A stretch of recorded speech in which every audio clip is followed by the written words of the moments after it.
आज ही Doubtnut app download करें। Doubtnut पर होगा अब आपके सभी मैथ्स, केमिस्ट्री, फिजिक्स और बायोलॉजी डाउट्स का सफाया।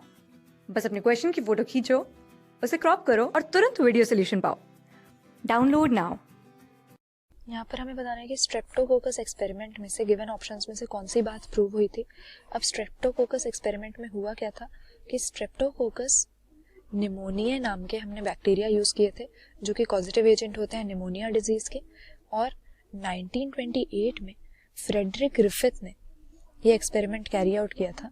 रैट्स को जानबूझ के इस स्ट्रेप्टोकोकस निमोनिया से इसमें इन्फेक्ट किया गया था। अब इसके दो स्ट्रेन्स होते थे, यानी दो तरह का ये बैक्टीरिया मिलता था। जो एस स्ट्रेन है वो डिजीज कॉजिंग होता था और जो आर स्ट्रेन है वो डिजीज कॉज नहीं कर पाता था।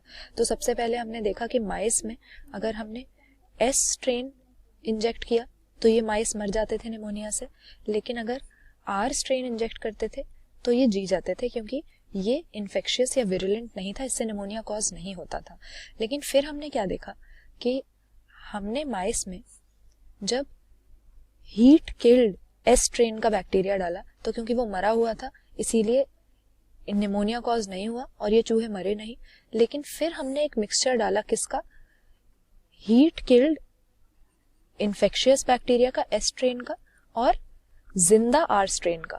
तो इसमें हमने क्या देखा कि सरप्राइजिंग डिस्कवरी थी कि निमोनिया कॉज हो गया और इन माइस की यहाँ पर डेथ हो गई। तो यहाँ पर जो एस स्ट्रेन था जो डिजीज कॉजिंग था वो तो किल्ड था, जिंदा इनमें से कौन से बैक्टीरिया थे जो डिजीज कॉज नहीं करते।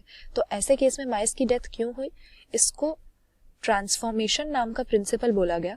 फ्रेडरिक ग्रिफिथ ने कहा कि किसी तरह से जो लाइव आर स्ट्रेन के बैक्टीरिया थे उन्होंने heat killed S strain bacteria को ट्रांसफॉर्म कर दिया और डिजीज माइस में कॉज हो गई।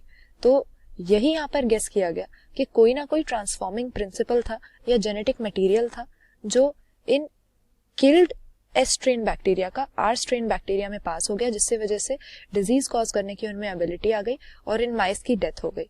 तो यहाँ पर 1928 में फ्रेडरिक ग्रिफिथ ने जो स्ट्रेप्टोकोकस एक्सपेरिमेंट किया था उसमें हमने यही देखा था कि स्ट्रेप्टोकोकस निमोनिया जो बैक्टीरिया थे वो एक दूसरे को अगर उन्हें क्लोज प्रॉक्सिमिटी में रखा जाए तो ट्रांसफॉर्म करने की या जेनेटिक मटेरियल को पास ऑन करने की एबिलिटी रख रहे थे।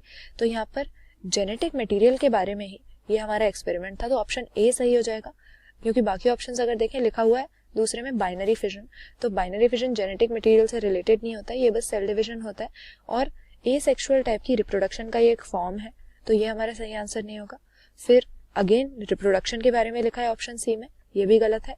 और फिर लिखा है आरएनए डीएनए और प्रोटीन्स की प्रोडक्शन को कंट्रोल करता है। तो आरएनए प्रोटीन इस सब की तो यहाँ पर बात ही नहीं कर रहे थे, बात कर रहे थे हम एक ट्रांसफॉर्मिंग प्रिंसिपल की जो एक बैक्टीरिया से दूसरे बैक्टीरिया में पास हो गया और उसका नेचर उसने चेंज कर दिया।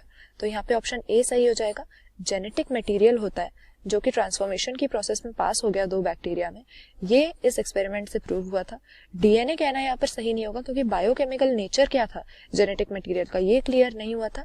लेकिन गिवन ऑप्शंस में से यह सबसे अप्रोप्रिएट है कि स्ट्रेप्टोकोकस एक्सपेरिमेंट से, ग्रिफिथ के एक्सपेरिमेंट से हमें क्या पता लगा कि डीएनए जेनेटिक मटेरियल है।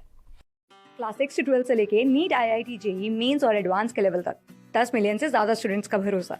आज ही डाउनलोड करें डाउटनेट ऐप या व्हाट्सएप कीजिए अपने डाउट्स 8400 400 400 पर।